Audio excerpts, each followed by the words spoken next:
আজ থেকে ঠিক কয়েক বছর আগে আপনি যদি বিশাল জাহাজের কথা ভাবতেন তাহলে আপনার মাথায় প্রথমেই আসতো টাইটানিক।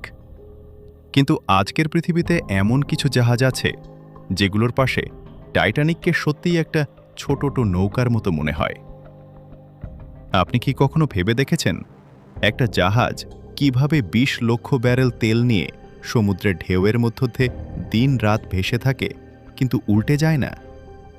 আর এত দাহ্য তেল নিয়ে চলার পরও কেন বিস্ফোরণ হয় না?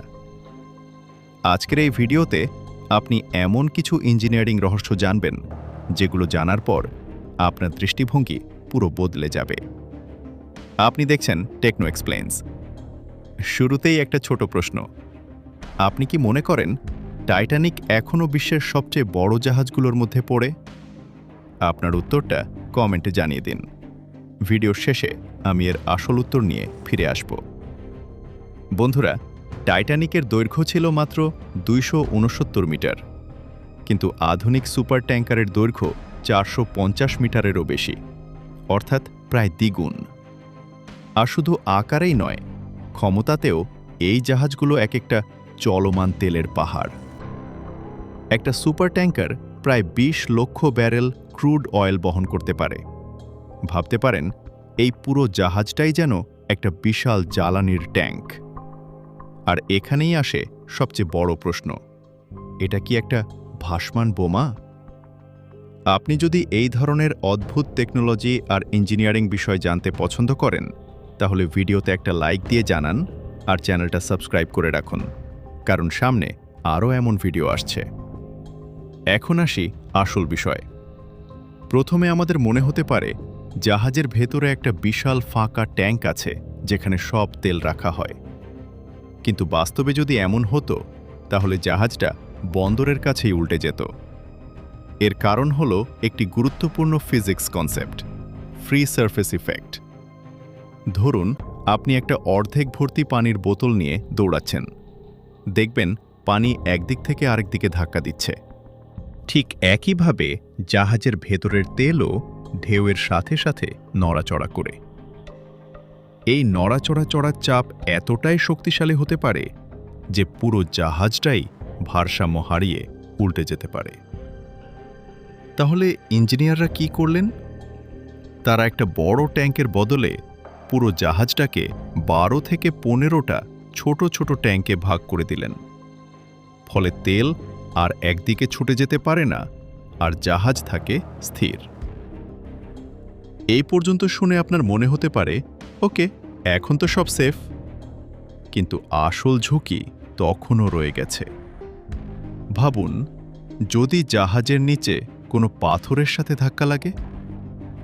ঠিক এমনটাই ঘটেছিল ১৯৮৯ সালে এক ভয়াবহ দুর্ঘটনায়। অ্যাকশন ভ্যালদেজ নামের একটি ট্যাঙ্কার আলাস্কায় দুর্ঘটনার শিকার হয়। কয়েক কোটি লিটার তেল সাগরে ছড়িয়ে পড়ে। পুরো সমুদ্র হয়ে যায় বিষাক্ত। এই ঘটনার পর বিশ্বজুড়ে তোলপাড় শুরু হয়।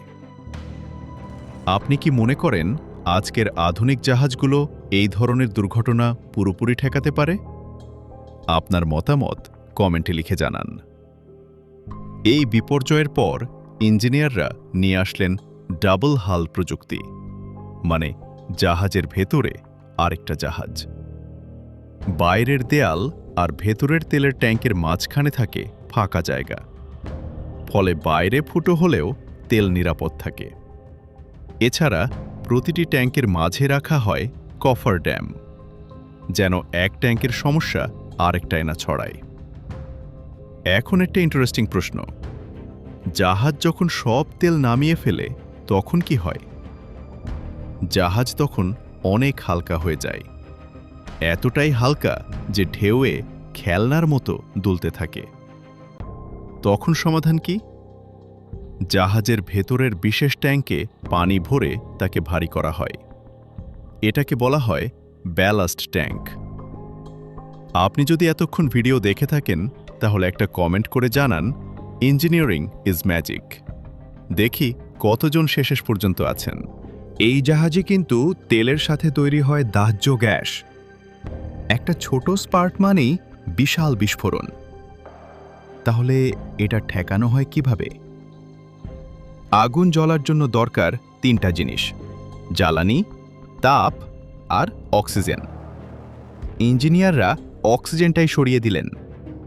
জাহাজের ইঞ্জিন থেকে বের হওয়া গ্যাসকে পরিশোধন করে ট্যাঙ্কের ভেতরে ঢুকানো হয়, যেটাকে বলা হয় ইনার্ট গ্যাস।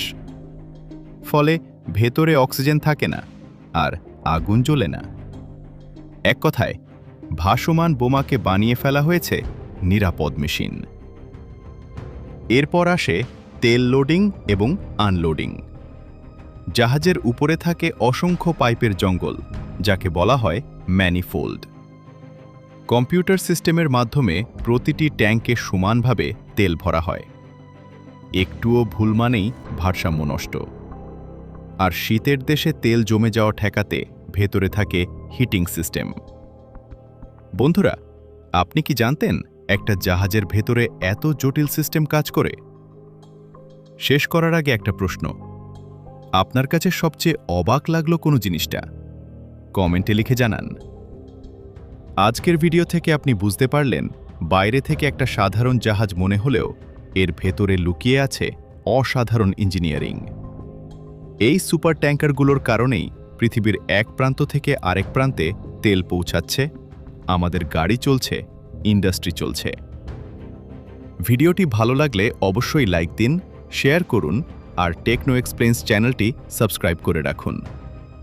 আবার দেখা হবে পরবর্তী ভিডিওতে নতুন কোনো অবাক করা টেকনোলজি নিয়ে।